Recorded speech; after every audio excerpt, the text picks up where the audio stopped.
Assalamualaikum warahmatullahi wabarakatuh. Alhamdulillahirabbil alamin. Assalatu wassalamu ala sayyidil mursalin wa ala alihi wa ashabihi ajma'in. Amma ba'du. Yang saya hormati Mudirul Ma'had Al-Ustadz Ahmad Sadili Arif SE. Yang saya hormati asatidz dan asatidah pesantren modern Kulni dan adik-adik kelasku yang saya cintai. Suatu kebanggaan dan suatu kehormatan bagi saya karena diberikan sedikit waktu untuk bisa menyampaikan motivasi untuk adik-adik kelasku dalam acara apresiasi santri berprestasi. Barangkali mungkin adik-adik bertanya, kenapa sih ada acara yang namanya apresiasi? Tujuannya apa? Karena Allah sendiri berfirman, yarfa'illahu alladhina amanu minkum walladhina utul ilma darajat. Allah saja mengangkat derajatnya orang berilmu. Artinya Allah memberikan apresiasi kepada orang yang berilmu. Apalagi kita sebagai manusia sudah selayaknya dan sudah semestinya memberikan apresiasi bagi orang yang berilmu. Salah satunya dengan cara yaitu acara ini. Adik-adik yang juara 1, yang juara 2, yang juara 3 itu sudah pasti berilmu. Tetapi belum pasti yang tidak mendapat juara itu tidak berilmu. Barangkali yang membedakan cuma semangat belajarnya. Yang juara 1, yang juara 2 mungkin lebih semangat belajarnya, lebih giat, lebih rajin dari adik-adik yang belum mendapatkan juara. Artinya acara ini untuk mengingatkan kita semua, untuk mengingatkan adik-adik bahwasanya yang juara 1, juara 2, juara 3 tahun depan harus tetap menjaga semangat belajarnya. Dan yang belum dapat juara, tingkatkan semangat belajarnya.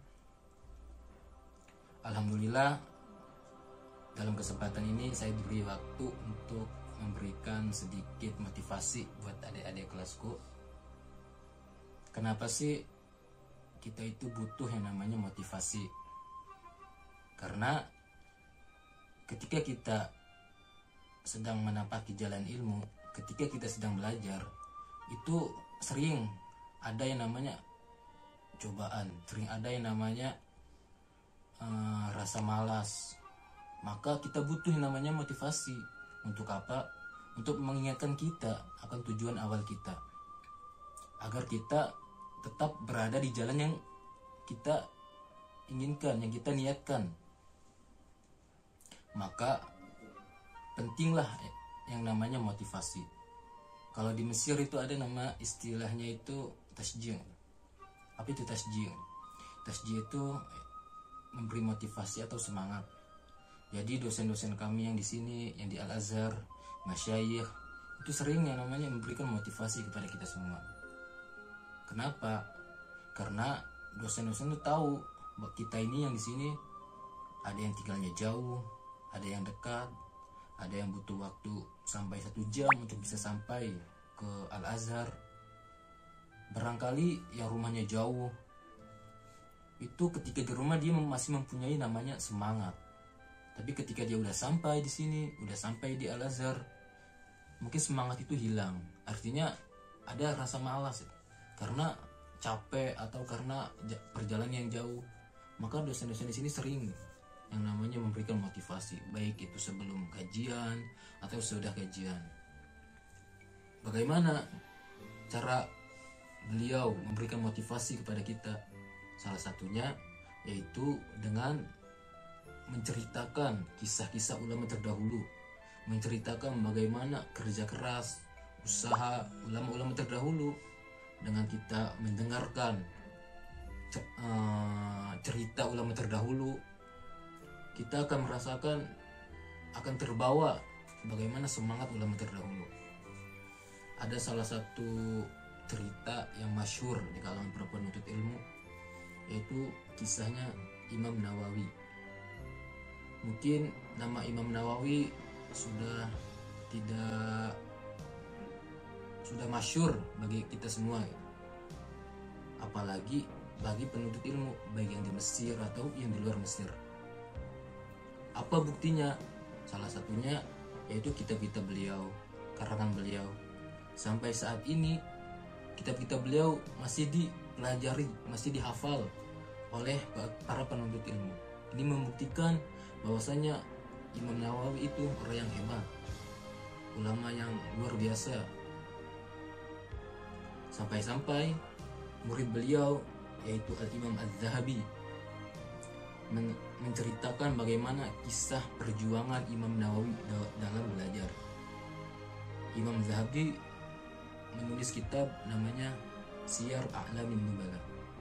Di kitab itu beliau menceritakan bagaimana kerja kerasnya guru beliau yaitu Imam Nawawi. Di kitab tersebut Imam Zahabi menceritakan bahwasanya Imam Nawawi setiap hari itu membaca 12 kitab, dan itu kitab yang berbeda-beda, dari kitab fikih, hadis, tafsir, dan yang lainnya. Kemudian Imam Zahabi juga menceritakan bahwasanya Imam Nawawi itu tidak pernah tidur bertahun-tahun kecuali dalam keadaan duduk. Artinya apa? Artinya Imam Nawawi tidak pernah tidur di atas kasur kecuali tidur dalam keadaan duduk. Coba kita bayangkan bagaimana Imam Nawawi tidur dalam keadaan duduk. Pasti itu tidak nyenyak. Mungkin cuma 5 menit atau 10 menit. Itu salah satu bentuk pengorbanan beliau dalam belajar. Maka kita tidak heran kalau nama beliau, karangan beliau itu masih ada sampai saat ini. Bahkan masih dipelajari oleh mahasiswa-mahasiswa yang di sini. Bahkan di Indonesia pun karangan beliau itu banyak. Apa pelajaran yang bisa kita ambil dari kisah beliau? Yang pertama itu semangat. Coba bayangkan beliau setiap hari menyelesaikan membaca 12 kitab, dan itu kitab yang berbeda. Dahulu itu belum ada yang namanya lampu, listrik, bahkan pulpen dan kertas itu sulit. Tetapi itu semua tidak menghalangi beliau untuk belajar, untuk menulis dan untuk membaca. Artinya kita itu yang saat ini berada di zaman yang serba ada, buku, kitab semua ada di mana-mana. Ada listrik, ada lampu. Artinya kita tidak punya alasan untuk tidak belajar. Kemudian cerita beliau yang tidak pernah tidur dalam keadaan duduk. Mungkin bagi kita itu sulit gitu kan, tidur kecuali dalam keadaan duduk.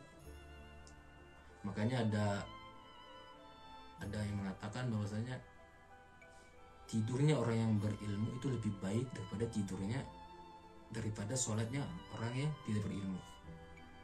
Tidurnya itu seperti apa? Yaitu seperti Imam Nawawi, tidur kecuali dalam keadaan duduk, dan itu dalam keadaan belajar. Mungkin bagi kita itu sulit. Maka ada salah satu nasihat dari guru kami yang di sini. Beliau mengatakan bahwasanya janganlah pernah kita itu tidur kecuali dalam keadaan lelah. Artinya ketika kita tidak dalam keadaan lelah, dalam keadaan sehat, fresh, dan waktu kita kosong, maka luangkanlah waktu itu untuk belajar, bukan untuk tidur. Barangkali mungkin hanya ini yang bisa saya sampaikan. Kurang lebihnya saya mohon maaf. Apabila ada kata-kata yang kurang baik, itu datang dari saya. Dan semoga ini bisa bermanfaat bagi saya dan juga bagi adik-adik kelasku semua. Wabillahi taufiq wal hidayah. Wassalamualaikum warahmatullahi wabarakatuh.